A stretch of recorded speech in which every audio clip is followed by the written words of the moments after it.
Nagising na lang ako na parating oras ako nagigising. Ang masayang mukha ng aking asawa na si Claudia. Ibang-iba ang aura at mood niya ngayon na hindi niya parating namang ginagawa.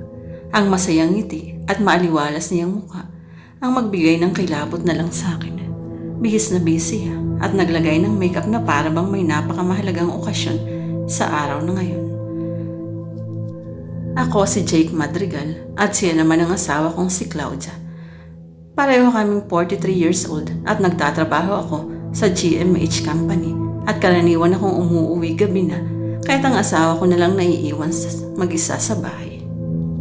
Happy 8th wedding anniversary Han. Bati niya na lang sa akin ng siglang tinig. Ngayon alam ko na kung bakit napakasaya ngayon ni Claudia dahil mahalaga talaga ang araw na ito sa amin. Hindi naman sa nakalimutan ko na ang espesyal na araw na ito sa aming dalawa, kundi nawala lang talaga sa isipan ko. Kada taon pagsapit ng aming anibersaryo, pinagdidiwang talaga namin ang aming wedding anniversary na walang palya. Hindi na doon nawawala ang dinner date na gumagawa kami ng pakulo, paano maging special at memorable ang gabing yun para sa amin. At bago matapos ang gabing yun, magbibigay kami ng regalo sa isa't isa na iyon ang inaabangan ni Claudia lagi. Alam kong hindi madali ang pinagdaanan ng asawa ko nitong nagdaang 4 na taon.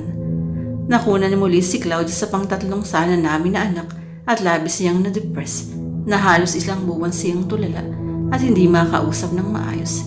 Iyak lang siya ng iyak na halos hindi na siya lumalabas ng silid.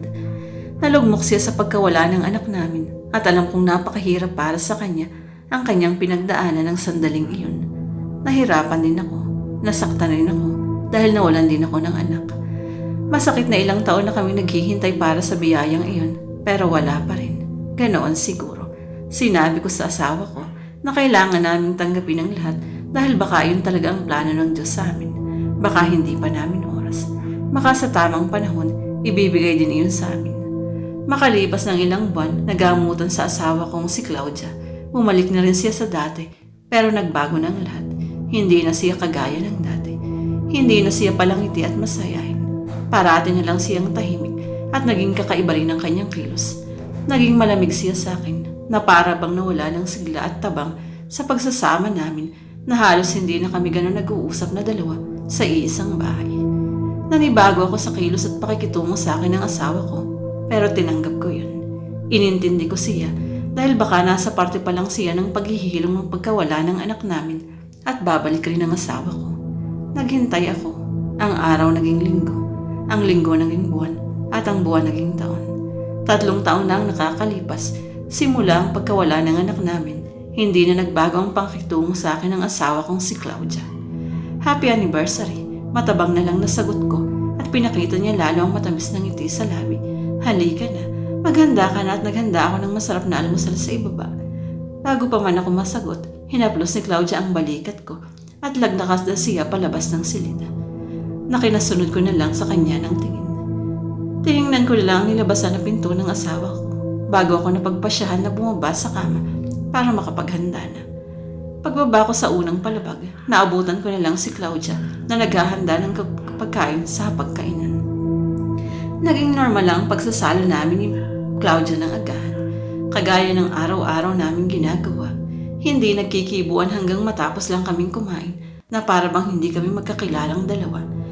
Nasanay na lang talaga ako sa gali at pinapakitungo ng asawa ko sa akin at aaminin ko nagbago na rin ang pagtingin ko sa kanya. Mahal ko siya pero unti-unti nang nawala ang pagmamahal ko sa kanya. Ayaw ko siyang saktan.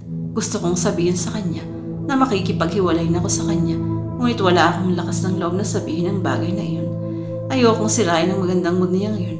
Lalo at anibersaryo naming dalawa. Naghanda si Magda ng toasted bread, scrambled egg up fried rice at hotdog. Ang mabangong aroma ng black coffee ang nagpakalampalalo sa sikmura ko. Palihim ko na lang na tinitingnan ng asawa kong tahimik kumakain. Hindi na malis ang matamis ng ngiti at sigla na niya ngayong araw na hindi normal sa araw-araw niyang sarili. Han, umuwi ka ng 7 p.m. mamaya at maghahanda ako ng masarap na dinner para sa ating dalawa. Bago pa ako matapos kumain ng agahan, pinutol ni Claudia ng malamig na atmosphere na namamagitan sa aming dalawa. Napahinto ako sa pagkain. Hindi pa rin nawala ang matamis ng ngiti sa labi niya. Baka hindi ako makakauwi, Claudia. Sagot ko naman. Pinagdikit ni Claudia ang kanyang palad at sinandalang siko sa lames na hindi inaalis ang mata sa akin. Marami pa kasi akong gagawin na trabaho sa kumpanya na dapat ikasuhin at baka gagabihin pa ako ng uwi. Sige na Han, pangungumbinsin niya na lang. Excited pa naman ako sa anniversary natin. Nakahanda na rin ang special na regalo ko sa'yo. Hindi ka ba doon nasasabik? Kasi Claudia, sige na, para sa akin. Pagpupumilit niya na lang at inilapag na ang hawak niyang kubyertos. Hihintayin kita mamayang alas 7. Huwag kang malilate ha. Hindi na lang ako sumagot. Hanggang makatapos na akong kumain, kagaya ng dating ginagawa ni Claudia, hinahati niya ako sa labas ng bahay namin. Sumakay na ako sa sasakyan at nagpaalam sa kanya. Pinuhay ko na ang makina ng sasakyan. Habang pinapatakbo ko yun, nakita ko na lang ang refleksyon ng asawa kong si Claudia sa salamin. Nakatayo sa labas ng bahay namin at sinusundan ako ng tingin. Kumakaway siya sa palayong kotse ko at hindi inalis ang nakakakilabot ng ngiti sa labi na binitiwan niya ng paghimbal na lang sa aking dibdib. Nakarating ako sa kumpanya pasado alas 9 ng umaga. Tulala at napakalayo ng iniisip. Naalala ko pa rin ang nakakakilabot ng ngiti ni Claudia bago ako umalis na ibang dating nun sa akin na hindi ko maipaliwanag. Kumusta love? Sinalubong ako ng pagbati ni Mary na makapasok ako sa opisina at tiniligan niya ako sa lobby. May problema ba? Lumapit si Mary at tinignan ko na lang ang sekretary ko. 1 taon na kaming may relasyon ni Mary. Siya ang mistress ko. Alam kong mali. Alam kong bawal pero gusto ko nang tapusin ito sa aming dalawa ng asawa ko. Si Mary lang ang naging sandal at karamay ko ng panahon na naging malamig ang pakikitungo ng asawa ko sa akin. Alam kong mali ang humanap ng atensyon at pagmamahal sa iba pero nahulog na ako sa kanya. Mabait si Mary, maalaga at may mabuting puso. Si Claudia, pagbibitin ko na lang ng tinig. Niyayaya niya akong mag-dinner date mamayang gabi. It's our wedding anniversary love. Sinapo ko ang mukha ko at nagugulo ang tumitig sa nobya ko. Ganun ba? Sige pumunta ka lang, okay lang sa akin. Pero para na ang dinner natin mamaya. Okay lang at may mga susunod pa naman love. Anito. Tsaka tumawag sa akin kanina si ma'am. May magpa-family dinner kami na magkakasama. Alam mo naman na ilang buwan ko na silang hindi nakikita. Ang mga magulang ko dahil parati akong busy sa trabaho. Kahit pagbibigyan ko sila. Love, okay lang. Anito na pinakita niyang matamis na ngiti sa labi. Pagbigyan mo na ang asawa mo. Alam kong inaabangan niya sa lahat ang araw na ito dahil anniversary ninyo. Pumunta ka na love. That's okay with me. Minasahe na lang ni Mary ang kamay ko at hindi na ako sumagot pa. Alas 6 pasado, naghanda na ako palis ng kumpanya para makauwi sa bahay. Buo na ang desisyon kong pupunta lang sa dinner date namin ni Claudia para tapusin na ito. Bala kong sabihin sa kanya ang totoo. Hindi na ako maglilihim sa kanya. Hindi ko na itatago pa. Pagkatapos ng dinner namin doon ko sasabihin sa kanya na makipaghihiwalay na ako sa kanya at magsasama na kaming dalawa ni Mary. Alam kong masasaktan siya. Alam kong mahihirapan siya. Pero ayaw ko nang patagalin pa itong kasalanan at pagkakamali ko. Lumabas na ako sa aking office. Sinilip ko ang area ni Mary at wala na si Ron. Natanggap ko ang kanyang mensahe na maaga siyang aalis dahil gusto niyang sulitin ang oras na kasama niya ang pamilya niya. Umalis na ako sa kumpanya para upauwi sa amin para hindi ako maipit sa mahabang biyahe. Saktong alas 6:50 ng gabi, nakarating na ako sa tapat ng bahay namin. Nagtataka ako ng gusto dahil hindi naman brownout pero ang bahay lang namin ang walang ilaw sa mga kabahayan na naroon sa subdivision. Lumabas na ng sasakyan gamit ang spare key na nakapasok ako. Ang malamig na hangin at kadiliman ng bahay namin ang unang sumalubong kagad sa akin. Ilang parte ng bahay ang nilaman ng dilim at tanging nagsisilbing liwanag lang ng gabing iyon ay ang kandila sa kasulok-sulukan ng bahay. Binuksan ko ang switch ng ilaw ngunit nakapatay iyon. Hindi na ako nag-isip ng sandaling iyon. Nag-assume na lang ako na party yun ng surprise dinner date naming dalawa na hinanda ni Claudia. Claudia, tawag ko na lang ngunit katahimikan na lang ang sumalubong sa akin. Claudia, nandito ka ba? Kinuha ko ang kandila para magbigay ng liwanag sa paligid. Nagpatuloy ako sa paglalakad para hanapin ko ang asawa ko. Pero nanaig ang katahimikan ng gabing iyon na mabibigay ka na lang talaga sa sobrang tahimik. Hinala ko ang mata ko sa paligid ngunit hindi ko nahagip ng mata ko ang presensya ng asawa ko kaya't sinimulan ko na siyang hanapin. Hinapa ko na ang pako papunta sa ikalawang palapag para doon siya hanapin. Naglakad na ako sa hallway at nakita ko ang pintuan ng kwarto namin. Pinihit ko ang seradora ngunit nakalaki yun kaya't pilit ko namang muli na buksan. Claudia, nasa loob ka ba?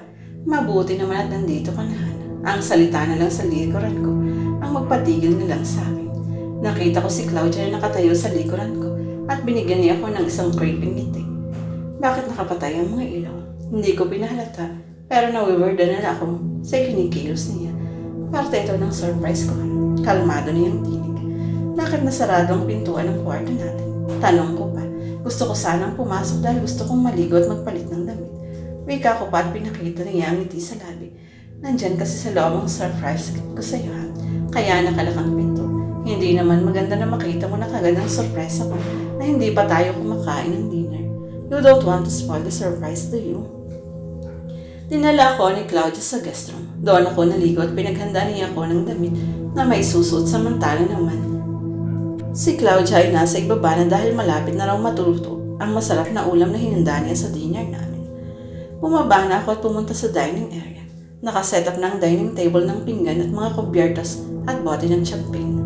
Nakalagay sa ibabaw ng table ang sariwalang bulaklak. It was a candlelight dinner. Simple lang naman ang hinanda ni Claudia na salad na parahan ito yung ginagawa taon-taon, and for the main dish ay ang steak. Nagsimula na kaming kumain ni Claudia. Hindi pa rin kami nagkikibuan. Kagaya ng dati, magkatabi kaming kumakain at tanging tunog ng kubyertas na lang ang marinig mo. How's the food, Han? Basag ni Claudia sa katahimikan at tinusok niyang stick gamit ang tinidor sabay subo. That's good. Tinig ko pa nang umunguya ng pagkain na hinanda niya. Good or so good. Hirit niya pa. Oo, masarap. Saan mo ba nabili ito? Napakalambot at napakalinamnam ng karne. Hindi naman talaga yung kakailan na napakasarap talaga ng niluto nitong steak. Nanunood sa laman ng karne ang lasa na kusang kumakapit sa dila ko ang lasa. Nabili ko ang karne malapit sa company mo. Mayroon kasi na bagong bukas na meat shop kaya't sinubukan ko kung masarap talaga. Pagbibitin ni Claudia sa inihiwang steak, mabuti naman at nagustuhan mo. Nag-alala kasi ako na hindi mo magustuhan dahil first time ko ang magluto ng ganyan. Nahihiya pa niyang tinig. May talento naman talaga ang asawa kong si Claudia sa pagluluto. Katunayan napakagaling niya kahit hindi na ako magtataka kung napakasarap nitong niluto niya. Nabalot ng kwentuhan ng gabi ngayon na nagsasalo kami ng hapunan doon ako naglakas ng loob na kausapin siya. Ang Claudia. Pukaw atensyon kong tawag. May sasabihin sana ako sa iyo. Aaminin ko na sa kanya ang totoo. Iiwan ko na siya at magsasama na kaming dalawa ni Mary. Ako rin, Jake. This time tinawag niya ako sa pangalan ko. Hindi sa tawagan naming dalawanahan. So tapos na tayong kumain. Pwede mong tingnan ang regalo ko sa iyo sa kwarto. Pero importante talaga itong sasabihin ko sa iyo, Cal. Pwede mo namang sabihin sa akin pagkatapos. Tumayo na si Claudia at binigay niya sa akin ang susi ng kwarto namin. Sige na, umakyat ka na at susunod na lang ako sa iyo. Ililigpit ko lang itong pinagkainan natin. Kalmado niyang tinig. Kahit ayaw kong sumunod sa kanya, wala rin naman akong nagawa. Tumayo na ako at pinanood ko na si Claudia. Nililigpit niya ang pinagkainan namin. Hindi na ako nakipagtalo pa sa kanya. Pagkatapos kong makita ang sorpresa niya sa akin, aalis na ako at magpapakalayo-layo ako. Paakyat na ako sa ikalawang palapag na hawak ko ang kandila sa kaliwang kamay ko na tinatahak ang daan papunta sa silid namin. Halos buong bahay, nilamon na ng dilim hanggang sa tuluyan na akong makakyat at tumigil sa tapat ng kwarto namin. Pinasok ko na ang susi sa keyhole at hindi ko maipaliwanag kung bakit pinagpawisan lang ako ng malala sa palad ko. Tinula ko ng pabukas ang pintuan. Nilamon na ng kadiliman ng loob. Inapa ko ang pako papasok sa loob ng silid. Ano kaya ang regalo sa akin ni Claudia? Hindi ko na natapos ang sasabihin ko na may maapakan akong tubig. Bakit may tubig rito sa loob ng silid namin? Pinaba ko ang hawak kong kandila patapat sa akin para tingnan kung ano yun. Bigla na lang akong nagimbal ng masaksihan ang pulang likido sa sahig. Pulang likido na nagpalakas ng kalabog sa aking dibdib at takot para sa sarili ko. Sinundan ko kung nasaan nagmumula ang pulang likido at pinagpawisan na ako ng maalala ko hanggang mapunta yun papunta sa kama. Nagulantang ang aking pagkatao at may anong hilakbot sa puso ko nang makita ko si Mary na nakaupo sa kama. Duguan at wakwak ang kanyang dibdib at labas ang kanyang lamang loob. Nagkalat ang kanyang dugo sa buong kama at sobrang nakakagimbal na ngayon wala na ang ibang parte ng kanyang laman. Mary, mangiyak-iyak niyang tawag sa nobya. Wala sa sariling napaatras na ako ng aking pasatakot at hindi makapaniwala sa nakakatakot na aking nasaksihan. Hindi, paulit-ulit kong sambit.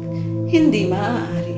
Mary, nagustuhan mo ba ang sorpresa ko sa'yo, Jake? Sulpot na tinig ni Claudia na ngayon nakatayo sa likuran ko. Nagdanak ang malamig na pawis sa leeg at noo ko na ngayon may hawak siyang patalim. Naging malilikot na ang mga mata ko.